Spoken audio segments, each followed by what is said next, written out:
અને એમ જોવા જઈએ ને તો સૌથી વધારે કોમેડી જો જોવા મળતી હોય ને તમને તો એક તમને હું બતાવું કે શહેર ગલી મહોલ્લો સોસાયટીમાં તમે જુઓ તો કોઈ છોકરું રમાડતું હોય ને એને જોવાનું, એના જેવી કોઈ કોમેડી જોવા જ ના મળે. અને બીજી જો અમને વાત કરું કે એવું બોગસમાં બોગસ હાલરડું કે એવું હાલરડું આપણે બધા સાંભળીને સુઈ જ ગયેલા કે ખોટું સાંભળવું એને કરતાં સુઈ જવું સારું. ને હાલરડું પાછું એવું કે ભૈલો મારો ડાયો પાટલે બેસી નાયો, પાટલો ગયો ખસી ભૈલો ઉઠ્યો હસી. આ પાટલો કહે ને ભૈલો હસીને ઉઠે. આ ભૂકા ના નીકળી જાય, ઢેમચો ના નીકળે એને કે. અને તેમાંય પાછી વધુ મજા કઈ આવે કે મહાદેવે જો કદાચ કૃપા કરી હોય 5-1 વર્ષે જો કદાચ બાળક આવ્યું હોય અને ગોળિયામાં નાખ્યું હોય ને તેમાં કદાચ એને જો રમાડતા હોય ને એની ભૂકા નીકળી જાય. એટલી બધી કોમેડી જોવા મળે. આ પેલાને ગોળિયામાં નાખ્યો હોય, હવે એનો બાપો પાછો જો કદાચ ઓફિસે જવા નીકળે, પેલો માંડ સૂતું હોય તો એની માને ખબર પડે કે આનો બાપો હવે ઓફિસ જવાનો, એટલે પેલો માંડ સૂતું હોય તો એને ઉઠાડે. ઓલું લીલું ભાઈ ઉઠો, જુઓ જુઓ બેટા ઉઠો ઉઠો ઉઠો, જુઓ પપ્પા ઓફિસ જાય. હવે 6 મહિનાના છોકરાને શું ખબર પડે આ એનો બાપો છે કે ગિરનારનો બાવો? શું ખબર પડે? હવે તેથી વધારે મજા કઈ આવે કે હવે પેલો 4 માળ નીચે પગથિયા ઉતરીને ગયો હોય અને તોય પછી પેલી પાછી તઈ ગેલેરીમાં બહાર નીકળીને છોકરાને લબડાવે, જો દીકરા પપ્પાનું નવું હીરો હોન્ડા. એને હું ખબર પડે 6 મહિનાના છોકરા? આ પેલો પાછો તઈ રહ્યો ગાંડા કાઢે ને એ ગાંડા પાછા કેવા કાઢે? આવતું લે ડીકુ આવતું લે, જોડે પપ્પા નવું હીરો હોન્ડા લઈને ઓફિસ છે ડીકુ આવતું લે આવતું લે આવતું. 4 માળથી દીકુ પડે તેના ફોદા ના ઉડી જાય? એથી વધારે મજા કઈ આવે કે મોડાના દેવતા રજા લઈ ગયા હોય, મોડામાં બિલકુલ ફર્નિચર ના હોય, એવા દાદા દાદી જો કદાચ રમાડવા બેહે ને તો બહુ મજા આવે. ને એમાં જો દાદા રમાડવાનું ચાલુ કરે ને એટલે કેવું કરે? અલ્યો હાલ્યો માલો દેખો આવતો ને બીકા દાદા પાસે આવતું ને દીકુલ બકુલ ચકુલ આવતું. છોકરું દાંત કાઢવા માંડે કે આટલી ઉંમરે દાદા કેવા ગાંડા કાઢે. અને એમાંય પાછી મજા આવે પાછી જો કદાચ દાદી ચાલુ પડી જાય, એનાય મોડમથી અવાજ નીકળતી હોય ને એ ચાલુ પડે, દાદીનો વાલો વાલો ચકુલો બકુલો દીકુલો આવતો લે બકા દીકુલો આવતો લે, દાદી પાસે આવતો લે દાદી પાસે આવ. છોકરું ખલખલા જ હસવા માંડે. એટલે આવી કોમેડી જોવા મળે. સૌથી વધારે કોમેડી તમારે જોવા જાઓ તો. અને બીજી કોમેડી જો તમને વાત કરું ને, નવા લગ્ન થયા હોય ને એમની તો વાત જ ના થાય, ભૂક્કા કાઢી નાખે.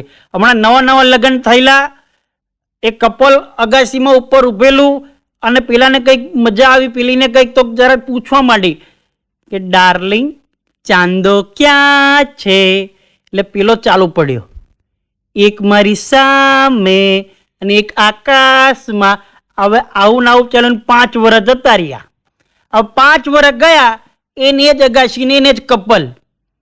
હવે પેલીને કદાચ હુર ચડ્યું તો પેલી પાછું પડી, ડાર્લિંગ ચાંદો ક્યાં છે? ઓંધરી છે? પેલો રહ્યો જોઈ લે કે. અને પાછળ નવા લગ્ન થયા હોય એટલે એમની તો વાત જ ના થઈ. મારા બેટા એટલું મીઠું મીઠું બોલે કે ના પૂછો વાત.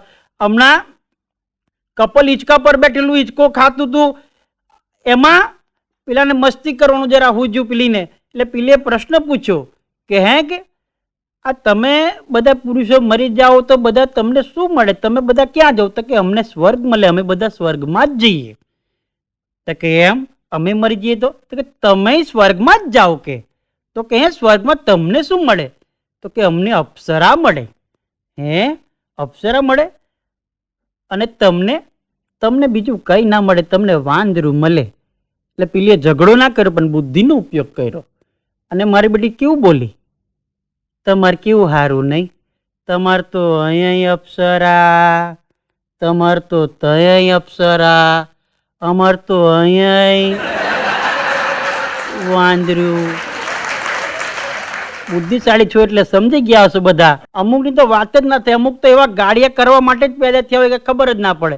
હમણાં એક જણો મારી પાસે આવ્યો, મને કે મેહુલભાઈ માથું જ બહુ દુખે. મૂકું યોગા કર, શીર્ષાસન કર, મટી જાય. બીજા દાડા એવો મેહુલભાઈ માથું મટી ગયું. મૂકું એક દિવસે યોગા કરે માથું ના મટે. કે ના શીર્ષાસન કરવા ગયો ને ખાટલા નીચેથી બોમ્બની ડાબી મળી. હવે આને માથું દુખે. અમુકની તો વાત જ ના થઈ. આ પહેલાના વખતની વાત કરું તો તમને, તો પહેલાના વખતમાં કદાચ દીકરીઓને પરણાવવામાં આવતી, તો દીકરીઓને પરણાવવામાં આવે તો તે વખતે એમના પેટીઓ ભરાતી, એમાં બધું કપડાં બપડા બધું મૂકવું, સુકન બનતું, મુહૂર્ત જોઈને બધું મૂકવામાં આવતું. હવે એના વખતમાં જો બધું મૂકવામાં આવે, પણ હવે પહેલાં શું મૂકવામાં આવે, તો પહેલાં બધું મુકાઈ જાય, પછી પહેલાં મૂકવામાં આવે વાનગી બનાવવાનું પુસ્તક. કેમ કે BA થયું હોય, BCom થયું હોય, એક કોમમાંથી પછી બીજી કોમમાં જાય BCom. હવે આવું નવી નવી બહુ ભણેલી સાસરામાં ગયેલી. હવે સાસુમાએ એને કીધું, હવે સાસુમાને મોડામાં ફર્નિચર નહીં, એટલે ફર્નિચર મોડામાં નહીં, એટલે સાસુમાએ કીધું કે વહુ બેટા તમને શીરો બનાવતા તો આવડતો જ હશે ને. એટલે પેલી ગરમ થઈ ગઈ. કામ અમારા મા બાપોએ અમને શીખવાડ્યું નહીં હોય? આવડે જ ને, બેહો કે બનાવી લાવું. પણ આવી આટલી બધી ફોર્મમાં કમ પેલું વાનગી બનાવવાનું પુસ્તક. એ તો જઈ ઘરમાં જઈ તિજોરી ખોલી અને પેલું પુસ્તક કાઢ્યું બેગમાંથી, વહેલી રહોડામાં જઈ એટલે પુસ્તક ખોલ્યું એટલે શીરો બનાવવાની વાનગી આવી. એટલે પહેલું જ મેં થળવાયું, ગેસ પ્રગટાવ્યો, હવે કઢિયું મૂકો. તો કે મૂક્યું. હવે તમે શીરાની જે કઈ સામગ્રી હતી બધું જ નાખી દીધું. હવે નીચે આવ્યું, હવે 4-5 આટા મારો. હવે આટા બહુ ભણેલી તો આટા મારવામાં રહી, બારી ખુલ્લી, જેવું પવનનું ઝોકું આવ્યું પોનું જ પલટાઈ ગયું. હવે વાનગી આવી પનીર ટીકા. એટલે પેલી તો આજુબાજુ જોયું ને સીધી આવીને ચાલુ જ કર્યું. હવે સ્વાદ પ્રમાણે મરચું નાખું, તો કે નાખ્યું. સ્વાદ પ્રમાણે લીંબુ નીચું, તો કે નીચેવું. સ્વાદ પ્રમાણે પનીર સુહાના મસાલો નાખો, તો કે નાખ્યો. સ્વાદ પ્રમાણે ખાંડ નાખો, તો કે નાખી. હવે જેટલું બધું હતું બધું નાખી વળી હવે નીચે પાછું આવ્યું. હવે તમારી વાનગી તૈયાર છે.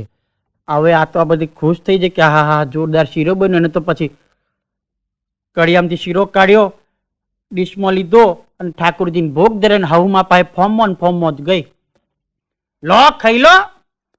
સાસુમાએ તો વળી ઠાકોરજીને ભોગ ધરાયો ને શીરો જેવો મોઢા મૂક્યો. હવે જેવો શીરો મોઢા મૂક્યો તો અખિલ બ્રહ્માંડના દર્શન થયા સાસુમાં. ને સાસુમાં ચાલુ પડ્યા, વહુ બેટા આ તે કયા પ્રદેશનો શીરો છે? ઘડીકમાં ખાટો લાગે, ઘડીકમાં ગળ્યો લાગે, ઘડીકમાં તીખો તમ તો લાગે, ને ઘડીકમાં તો ગળામ લાય બારે. તો વહુ કે સાસુમાં પોનું પલટાઈ ગયું. તાકે તારું નહીં મારા સોમલાનું પોનું પલટાઈ ગયું. આ તો કહેવાનું તાત્પર્ય એટલું કે બીજું કશું નહીં, છોકરીને ભણાવજો. કેમ કે શિક્ષણ એ તો ત્રીજી હાથ છે, પણ ઘરમાં રહેતા થોડું ઘણું શીખવાડજો, જેથી આગળ તકલીફ ના પડે. બાકી હાસ્ય ડાયવર જેવું ગમે એથી મળે તમને. હમણાં કોરોના વખતની મય મારા ગામમાં મંદિર છે સિકોતર માતાના, હું દર્શન કરવા જાઉં. બંબોજ ધામ સિકોતર માતાનું હું નિત્ય દર્શન કરવા જાઉં. તો અમારા ગામની જમના ડોશી મને હોમે મળે, રોજ 4-5 કાજુ બદામ આલે તો હું ખાઈ જાઉં. આવું અઠવાડિયું 2 અઠવાડિયા જેવું ચાલ્યું. એટલે મારતી રહ્યો ને આ કોરોના કાળમાં લોકોને ખાવા નહીં મળતું. ના ડોહી કાજુ બદામ મને ખવડાવે. મૂકું આજે પૂછી લેવા દે. મૂકું બા ઘરનો જ ખવડાવતા હોય તો લોકો ખાવા નહીં બોલતું, તમે મૂકો પ્રસાદ મોઘા મહિનો મૂકું કાજુ બદામ તમે મને ખવડાવો. એટલે ડોહીએ તો જવાબ આવેલો, આ તો ઉંમરની મર્યાદા, બાકી ઢીક મારીને બે ભોન કરી દો એવું થાય મને. હવે એને જે જવાબ આવેલો ધનુર ચડાવી દે. એ તો ચાલુ પડી, એ આમ તો બેટા કે આ તો આમ તો કે ભગવાન અને માતાજીનો પ્રસાદ કહેવાય. એમ તો કે મારા મોઢામાં બિલકુલ દોત નહીં, તોય પ્રસાદ મોઢામાં નાખીને ચગડ કરીને પોચા કરી નાખું. આ માતાનો પ્રસાદ નીચે ના ખાય? મૂકું ના ખાય, એટલે તાર જેવા ના લોકો. તારી દોહી મારી એકાદશી બગાડી. હમણાં વડોદરા હું લાલકોટમાં ઉપેલો, લાલકોટની અંદર બહાર તમે જોવા જાઓ તો ચા બહુ ફેમસ, ચા પીતા હતા. તો 80 વર્ષના દાદા દાદીનો કેસ આવ્યો, છૂટા છેડાનો કેસ આવ્યો. તમે કોઈ એમ હાસ્ય કલાકાર હોવાના તમે કહો ચાલો જે કંઈ મટીરિયલ મળ્યું આપણને કોમ લાગે. હવે ઝપાઝપી એટલી ઝાકાઝીકી બોલતી હતી. મૂકું તું ગયો ને તો સલાહ આપવાનો થયો તો હું સલાહ આપવા ઉભો. મૂકું દાદા દાદી તમે બહુ ચિંતા ના કરશો, હવે આટલી ઉંમરે રામ નામ લેવાનું તમારે બહુ આગળ ના કરશો, હવે સમાધાન કરી નાખો. હવે રામ નામ લઈને મુકાવો, તમારી ઉંમર પૂરી કરી મોંડ 20 વર્ષ જીવવાનું તમારે. ડોહીએ ઉપાડી લીધો. તને બેટા કશી ખબર ના પડે, તને કશી ખબર ના પડે. આ ડોહો 2-3 કિલોની મને રોજ ગાળો હાલે. મૂકું અમે તમારા લી દેવાની, સમાધાન થઈ જાય. એટલે બળદ્યા હોબર તો ખરો, જેવો મારો વારો આવે ડોહો કોનમાંથી મશીન કાઢ નાખે. હવે આ ઉંમરને કઈ લેવા દેવા.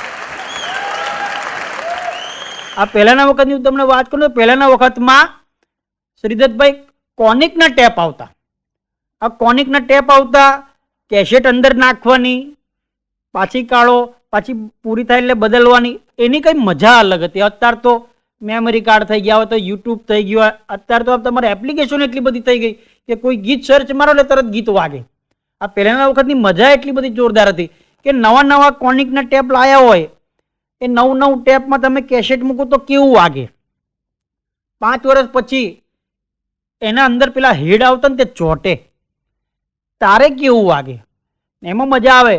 તો દર્શક મિત્રોને તમારા બધાને કે દાદ આપજો, કારણ કે એમાં મજા જ એવી હતી કે નવું ટેપ કેસેટ મૂકી જે ચાલુ થાય અને એવું ઉપડે, એવું જોરદાર. ને એમાં જે ગીત વાગે, તેરી ઉમ્મીદ તેરા इंतजार करते हैं ऐ सनम हम तो सिर्फ तुम से प्यार करते हैं.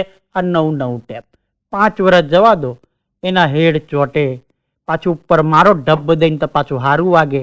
ને એ પાછું કેવું થાય, 5 વર્ષ પછીનું જે ટેપ વાગે ગીત એનું એ જ હોય ને કેવું સંભળાય. ને 5 મહેમાન આપણી ઘેર આવ્યો ને તારે મારું બેટું જાત બતાવે ને જે ઉપાડ થાય એનું, તેરી ઉમ્મીદ તેરા ઇંતજાર કરતે હૈ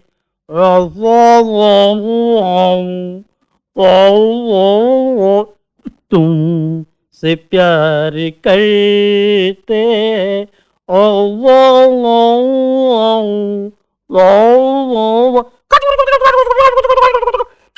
આખી ગૂંચવાય.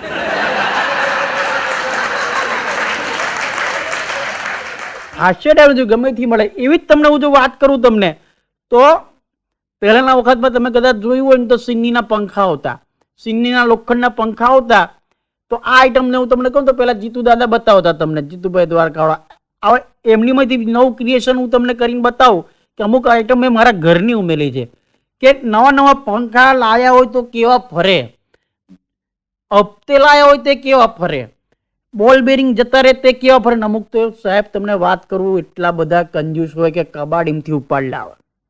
અને એક કબાડીના પંખા 2 મહેમાન આવ્યા હોય ને તોય પેલો ઢીલો ના પડે. મારા બેટા એની જે કોમેડી સર્જાય તે કેવી સર્જાય. નવા પંખા હોય મારા મોડા અમે જોશું ને તો મજા આવશે, બાકી બાઉન્ડ જશે. હું તમને કહું કે નવો પંખો ટેબલ ફેન ફરે, જેવો ચાલુ થાય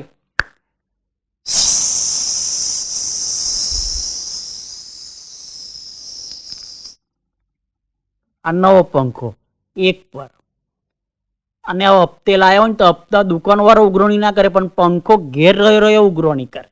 અને એ ચાલુ થાય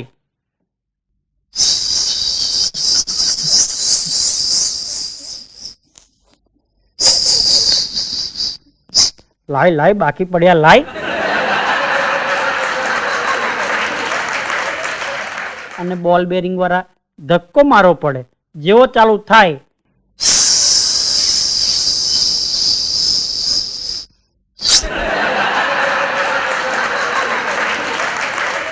ને હપ્તે લાયા હોય ભૂક્કા કાઢી નાખે. હપ્તા વાળો પંખો જે ચાલુ પડે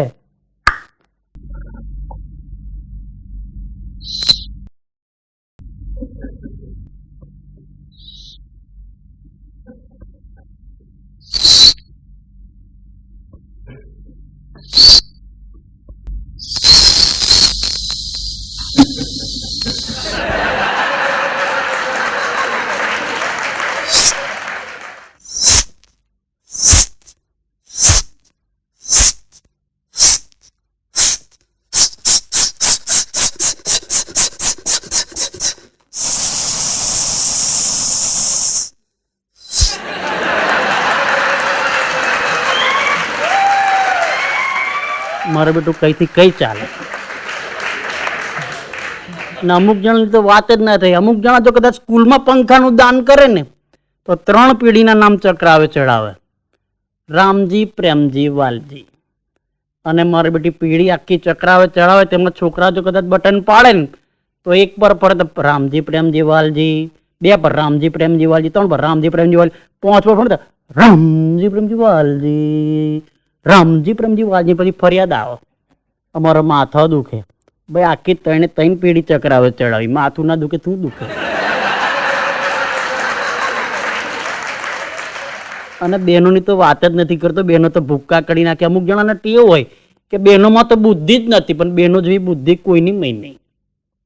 કારણ કે 1000, 2000, 5000ની સાડી લાવે, પહેલા પોતે પહેરે અને જૂની થાય તાર એનું ગોદડું બનાવે. અને એ ગોદડું નરેન્દ્રભાઈ આપણો ઉડાવે. હવે હાડીનું ગોદડું ઓળે, મરદ મુઠાળો હારો લાગે. હે પ્રકાશભાઈ કઈ ગયા તા કે આ હું તા. હવે ગાદલું તો હાડીનું જ પહેર્યું હોય, પાછું કઈ મેર પડે. બહુ બુદ્ધિશાળી બહેનો, એમની વાત જ નથી. કારણ કે પૈસા હાચવવાની જગ્યા 2, એક બેંકમાં ને એક બેન પાસે. બેંકમાંથી પાછા મળે આવે જ ના. બીજી વાત તમને કરું કે હમણાં અમારી સોસાયટીમાં એક બેન રેવાયા પણ જોડે કૂતરું લઈને આવ્યા. હવે કૂતરું નોનું ગલડું એટલું મસ્ત લઈને આવ્યા કે ના પૂછો. એટલા મોટા મોટા વાળ કે ના પૂછો વાત. જબરજસ્ત મોટા વાળ કે પૂછડું ખબર ના પડે ને મોડું ખબર ના પડે. એટલા મોટા મોટા વાળ. જે કોઈને બી જોઈને તો રમાડવાનું મન થાય. પણ જે બેન અમારી સોસાયટીમાં એની હોમની જ વાત હું તમને કરું. સોસાયટીમાં અમારા સામે જ ઘેર એ બેનને કૂતરો બહુ વાલો. તો પેલું કૂતરું છૂટું રહી ગયું છે તો ફરતું ફરતું ફરતું ફરતું ગયું તો પેલા હોમીના ઘેર જતું રહ્યું. તો પેલી બોને તો તીડી જ લીધું. ઓલું કેટલું મસ્તી ડોગી છે, કેટલું મસ્ત સ્વીટી. આ પેલી બોન આઈ જેનું કૂતરું હતું. ઓ સ્મિતાબેન, તમે આ શું કરો છો? એનું મોડું તો આ બાજુ છે. ફિનાઇલનો કોગળો કરે ને તોય ના ભૂક્કા કા નાખે. બહુ ઉતાવળ નહીં હારી, કેમ કે વાત જ ના કરો તમે. હાસ્ય ડાયવર જેવું ગમે એથી મળે તમને.